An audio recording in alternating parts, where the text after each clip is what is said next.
जारी रहा और आप सभी लोगों का सहयोग मिला, तो मैं आप लोगों से वादा करता हूं, जितने भी दोषी अधिकारी हैं, अनुरक्षण से संबंधित जितना भी घोटाला हुआ है 12 वर्षों में, ये लगभग 1200-1400 करोड़ का, इसका भाई हिसाब हम ले ही लेंगे, इनसे देना पड़ेगा इनको।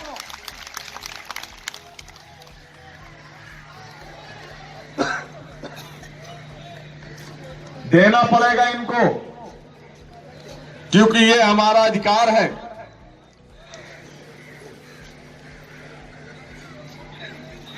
हम आपके एक इशारे पर जहां बोल देते हैं वहां काम करने के लिए तैयार हो जाते हैं।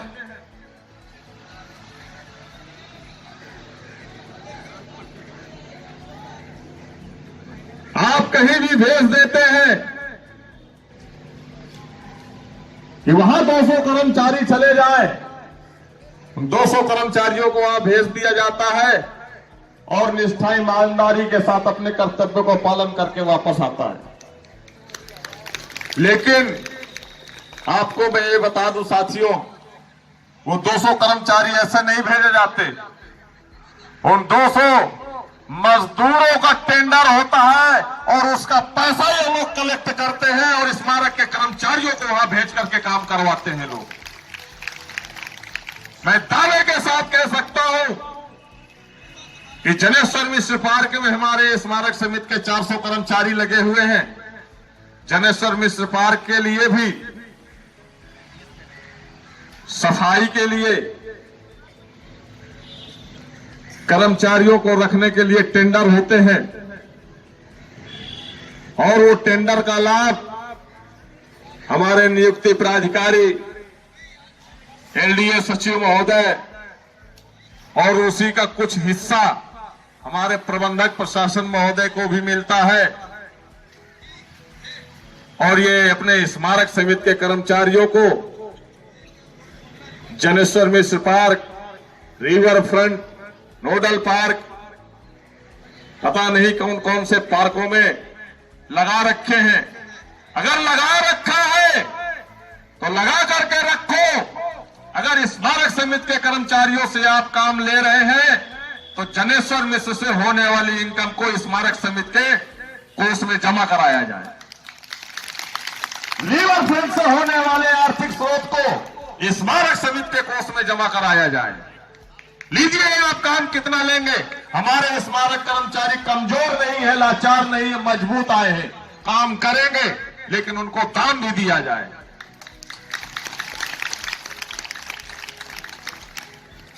जो कमाई वाले स्रोत है उसको लखनऊ विकास प्राधिकरण के कोष में जमा करवाया जाता है और कहते हैं कि लखनऊ विकास प्राधिकरण अपने आप में सक्षम है, लखनऊ विकास प्राधिकरण स्वयं वेतन देता है। तो मैं बताना चाहूंगा नियुक्ति प्राधिकारी महोदय जी को, अगर स्मारकों की आर्थिक स्रोत बढ़ाना चाहते हैं तो नियुक्ति वर्ष 11 से जो गोल्फ कार्ट की गाड़ियां उपलब्ध कराई गई थी, लाखों रुपए की गाड़ियां हैं, उनके लिए ऑपरेटर भी नियुक्त किए गए हैं। उन गाड़ियों को पर्यटकों के लिए परिक्षेत्रों में, चाहे वो इको गार्डन हो चाहे अंबेडकर आंतरिक क्षेत्र हो, उन पर चलवाए जाए, जिससे उसका आर्थिक स्रोत बढ़ेगा। स्मारक समिति में 250 कर्मचारियों का हाउसकीपिंग स्टाफ नियुक्त किया गया है। कुक वेटर से लेकर के वीआईपी रेस्टोरेंट सफाई कर्मी, डाइनिंग टेबल सफाई कर्मी, वेटर, सुपरवाइजर, व्यवस्थापक। जिस चटोरी गली को आपने प्राइवेट लोगों को टेंडर में उठा दिया है, उनसे एक मोटी रकम लेकर के बाहरी लोगों को दे दिया है, उस चटोरी गली को स्मारक समिति के खाते में से चलवाया जाए। आर्थिक स्रोत बढ़ जाएगा स्मारक समिति का। अंबेडकर आंतरिक क्षेत्र में अंदर कुछ कैंटीनों की व्यवस्थाएं कराई जाए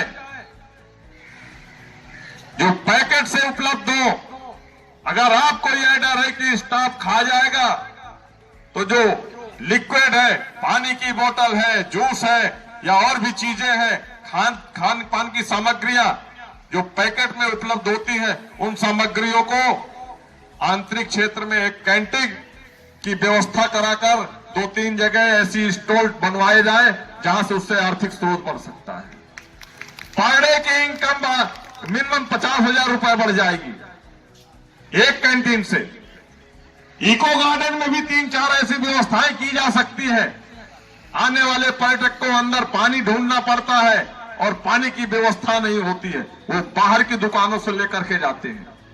ये जितनी भी बाहर दुकानें लगी हैं, 10-20 दुकानें लगी हैं, ये ऐसे दुकानें नहीं लगती, ये परिक्षेत्र प्रबंधक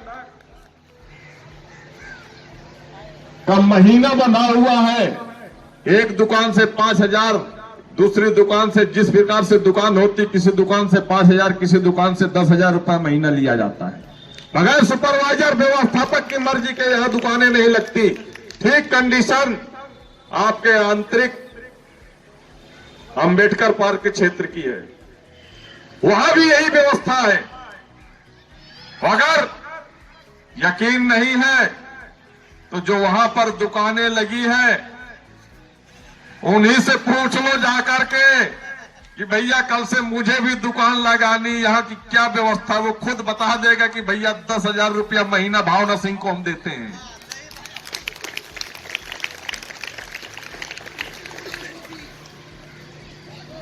टिकटिंग व्यवस्था की भी व्यवस्था, जो पार्किंग है अंबेडकर क्षेत्र की, वहां भी किसी अपने जासूस को लगा करके देख लीजिएगा महोदय।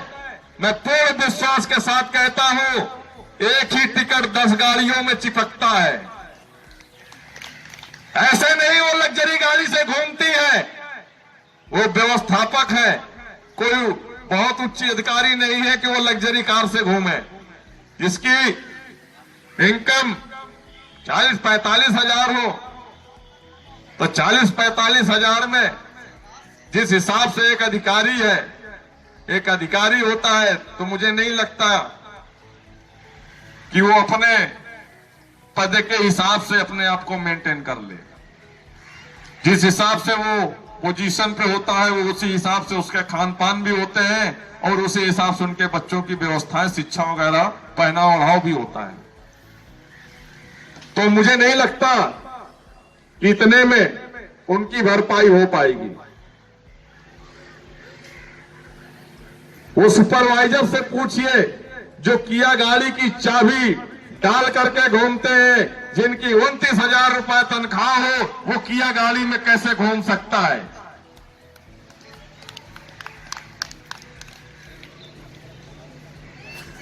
हम कोई पोल नहीं खोलना चाहते, हम कुछ बताना भी नहीं चाहते कि हमारे स्मारक समिति के अधिकारियों के अंदर क्या चल रहा है। हम इतना चाहते हैं कि हमारी मांगे जल्द निस्तारित नहीं की गई, हमारे शासनादेश नहीं निर्गत किए गए, तो हम राइटिंग में आप लोगों की पोलें खोलना शुरू कर देंगे और ये हमारे जितने कर्मचारी साथी बैठे हैं, ये उसके गवाह होंगे। इतने लोगों की गवाही आपको फांसी की भी सजा सुनवा सकती है।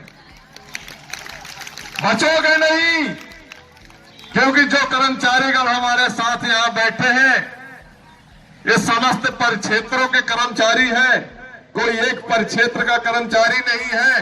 यदि रमाबाई अंबेडकर मैदान के प्रबंधक श्री डॉक्टर आशीष सोच रहे हो कि रमाबाई से मेरे यहां से कोई कर्मचारी नहीं जाता, मेरी कुर्सी बची है, तो मैं उनको भी बता दूं कि यहां भी आपके परिक्षेत्र के सैकड़ों कर्मचारी उपस्थित हैं। कांसी राम के प्रबंधक अगर यह सोच रहे हो कि यहां हमारे यहां का कर्मचारी नहीं है, तो ये उनकी भूल है। उनके यहां के भी सैकड़ों कर्मचारी उपस्थित हैं। अंबेडकर पार्क के भी प्रबंधक अगर ये सोच रहे हैं कि वहां का कर्मचारी नहीं है, तो समस्त परिक्षेत्र के कर्मचारी यहां पर उपस्थित होते हैं। क्योंकि वो जग गए हैं, अब उनको आप सुला नहीं सकते। हम इसी तरह संघर्ष करते रहेंगे साथियों, और जिस दिन आवश्यकता पड़ेगी हम माननीय मुख्यमंत्री महोदय जी को 2014 का इतिहास दोहरा देंगे। 100% सत्य है कि 2014 का वो इतिहास दोहरा देंगे। फिर लिख दिया जाएगा कि दोबारा 1947 के बाद प्रथम 10-90 अगर चौराहा किसी ने जाम किया था तो 2014 में स्मारक समिति के कर्मचारियों ने जाम किया, और पुनः दोबारा अगर जाम हुआ तो 2024 में स्मारक समिति के कर्मचारियों के द्वारा ही जाम होगा। और ये केवल स्मारक समिति के कर्मचारी नहीं होंगे। हम नहीं चाहते कि हमें ग्राम पंचायत सफाई कर्मचारियों का भी सहयोग लेना पड़ा, क्योंकि उनके अध्यक्ष इस मंच से खुलेआम कह के गए हैं, जिस दिन आप ऐलान कर दोगे उस दिन 1 लाख कर्मचारी आपके साथ होगा। सफाई कर्मचारी महासंघ के अध्यक्ष इसी मंच से ऐलान करके गए कि प्रदेश का हर विभाग का वो सफाई कर्मचारी आपके साथ खड़ा होगा जिस दिन आप ऐलान कर देंगे। अगर पार्टियों की बात करूं तो हम पार्टियों का सहारा नहीं लेना चाहते, क्योंकि माननीय मुख्यमंत्री महोदय जी से उम्मीद है जब हमारी उम्मीदों पर पानी फिरता हुआ नजर आएगा तो उस स्थिति में भीम आर्मी चीफ चंद्रशेखर आजाद इसी मंच से खुलेआम ऐलान करके गए हैं कि जितनी संख्या आपकी होगी उससे 10 गुना हमारी संख्या होगी। सोचिए, विचार करिएगा नियुक्ति प्राधिकारी महोदय, स्मारक समिति के अध्यक्ष महोदय, विचार करिएगा, मंथन करिएगा कि अगर इनके मांगों पर विचार करके जल्द शासनादेश निर्गत नहीं किए गए और अगर इन लोगों ने ऐलान कर दिया तो 4-5 लाख जन सैलाब लखनऊ की धरती पर उमड़ेगा तो क्या नजारा होगा लखनऊ का।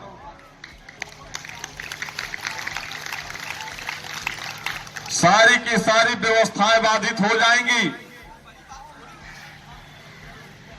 रोडें अस्त व्यस्त हो जाएंगी। जो जहां खड़ा है कोई अधिकारी ऑफिस नहीं पहुंच पाएगा, ऑफिस पहुंच जाएगा तो वो घर नहीं जा पाएगा।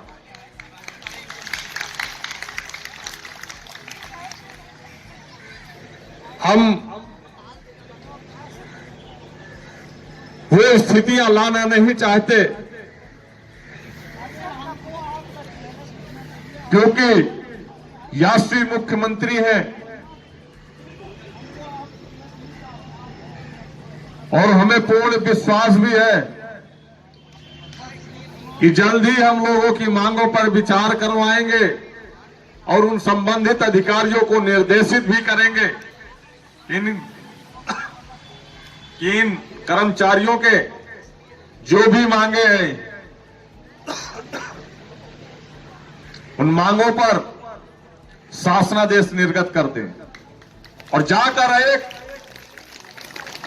अधिकारी को धरना स्थल पर भेजकर शासनादेश दीजिए और धरना स्थगित करवाए जाकर। इतना विश्वास है भी अभी हमें माननीय मुख्यमंत्री महोदय पर, लेकिन जब ऐसी स्थितियां आएंगी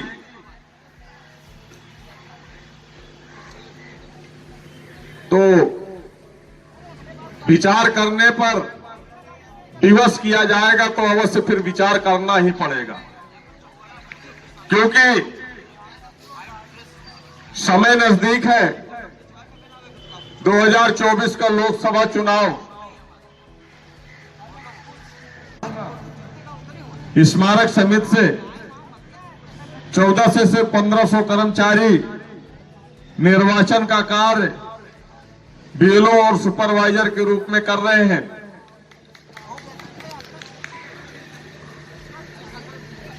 हमारी मांगों पर अगर विचार नहीं किए गए तो हो सकता है कि निर्वाचन का भी कार्य बहिष्कार किया जा सकता है। इसलिए माननीय मुख्यमंत्री महोदय इसको विचार करेंगे, हमारे दर्द को, हमारी पीड़ा को समझेंगे और जल्द ही हमारी मांगों पर शासनादेश निर्गत कराएंगे। हम अपने साथियों से ज्यादा समय न लेते हुए इतना ही कहना चाहेंगे,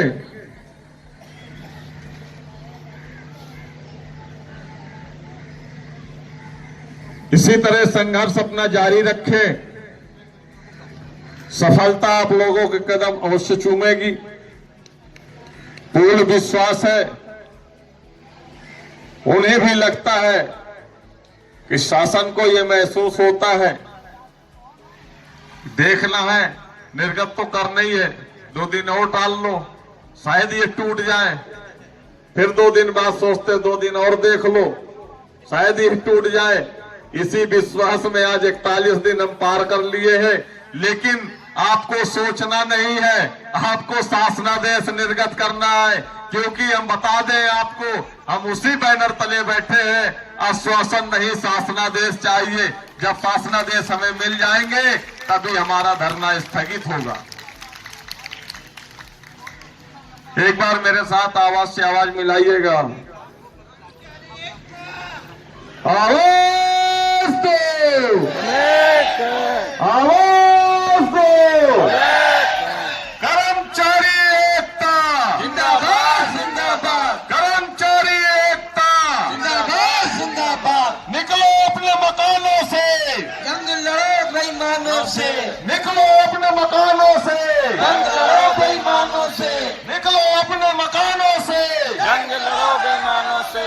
कर्मचारी एकता जिंदाबाद जिंदाबाद। आवाज दो, हम एक हैं, आवाज दो। हम एक हैं। हमारी मांगे पूरी हो, पूरी हो पूरी हो, हमारी मांगे पूरी हो, चाहे जो मजबूरी हो, हमारी मांगे पूरी हो। चाहे जो मजबूरी हो। आवाज दो, हम एक हैं, आवाज दो। हम एक हैं। कर्मचारी एकता, जिंदाबाद जिंदाबाद, कर्मचारी एकता। जिंदाबाद जिंदाबाद। आवाज दो। हम एक हैं। खड़े हो जाओ। सारे लोग नजदीक आ जाओ, नहीं कर दीजिए।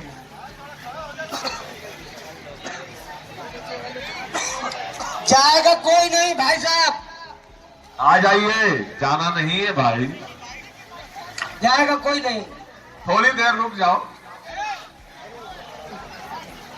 मुझे नहीं है जल्दी जाने की, आप लोगों को क्यों पड़ी है? साहू ये क्या है?